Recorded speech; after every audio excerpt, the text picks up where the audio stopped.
Hello friends welcome back to my YouTube channel.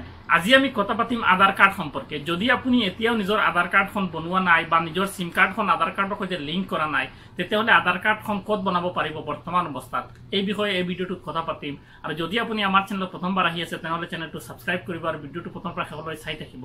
আহক আমি আৰম্ভ কৰো।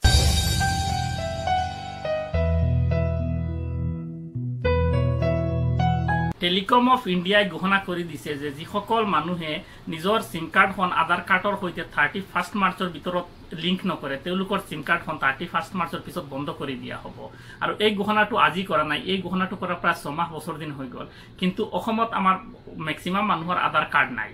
অসমত ইমান দিনে এনআৰসিৰ কাম চলি থকাৰ কাৰণে আধাৰ কাৰ্ডৰ কাম আৰম্ভ হোৱা নাছিল আৰু বৰ্তমান আধাৰ কাৰ্ডৰ কাম আৰম্ভ হৈছে। আমাৰ অসমখন সদায় পিছ পৰি থাকে। যিকোনো ৰাজ্যৰ ক্ষেত্ৰত যদি আমি তুলনা কৰোঁ তেতিয়াহ'লে আমাৰ অসমখন সদায় পিছ পৰি থাকে। আমি অসমৰ মানুহে কেতিয়াও কিবা এটা বস্তু আগতে কৰিব নোৱাৰোঁ। আমি বাট চোৱাৰ অভ্যাসটো কৰি লৈছোঁ, মানে যিকোনো কামত আমি বাট চাব লাগে। ভাৰতবৰ্ষৰ বিভিন্ন ৰাজ্যত আধাৰ কাৰ্ডৰ কাম সম্পূৰ্ণ হৈ গ'ল, সকলো মানুহৰ হাতে হাতে আধাৰ আছে, কিন্তু আমাৰ অসমত মেক্সিমাম মানুহৰ আধাৰ নাই। কেইদিনমান আগতে ভাৰতৰ যোগাযোগ মন্ত্ৰী শ্ৰী মনোজ সিনহাই অসমৰ যোগাযোগ মন্ত্ৰী শ্ৰী ৰামেশ্বৰ তেলীলৈ এখন পত্ৰ লিখিছিল, য'ত উল্লেখ আছিল যে অসমৰ সকলো ডাকঘৰত এসপ্তাহৰ ভিতৰত আধাৰ কাৰ্ডৰ কাম আৰম্ভ হ'ব। কিন্তু আজি এমাহ সম্পূৰ্ণ হোৱাৰ পিছতো অসমৰ ডাকঘৰত আধাৰ কাৰ্ডৰ কাম আৰম্ভ হোৱা নাই বা ডাকঘৰত কাম কৰি থকা কৰ্মচাৰীসকলে এতিয়াও গম নাপায় যে ডাকঘৰত আধাৰ কাৰ্ডৰ কাম আৰম্ভ হ'ব। এতিয়া যিহেতু সিম কাৰ্ড আধাৰ কাৰ্ডৰ সৈতে সংযোগ কৰাৰ সময়টো কাষ চাপি আহিছে, সেইকাৰণে অসমৰ তথ্য প্ৰযুক্তি মন্ত্ৰালয়ে ঘোষণা কৰি দিছে যে অসমৰ বেংকসমূহত এতিয়া আধাৰ কাৰ্ড বনোৱাৰ সুবিধাটো কৰি দিয়া হ'ব। পূৰ্বৰে পৰা অসমত কিছু বেংকে আধাৰ কাৰ্ড বনাই আছিলে আৰু বৰ্তমানে চৰকাৰে 7টা বেংকক এই দায়িত্বটো দি দিছে। আজি ৰাতিপুৱা মই দা টেলিগ্ৰাফ নামৰ পেপাৰখনত এটা আৰ্টিকেল পঢ়িছিলোঁ, তাত উল্লেখ আছে যে 7টা বেংকক চৰকাৰে এই দায়িত্বটো দি দিছে আৰু 7খন জিলাত এই বেংকসমূহে কাম কৰিব।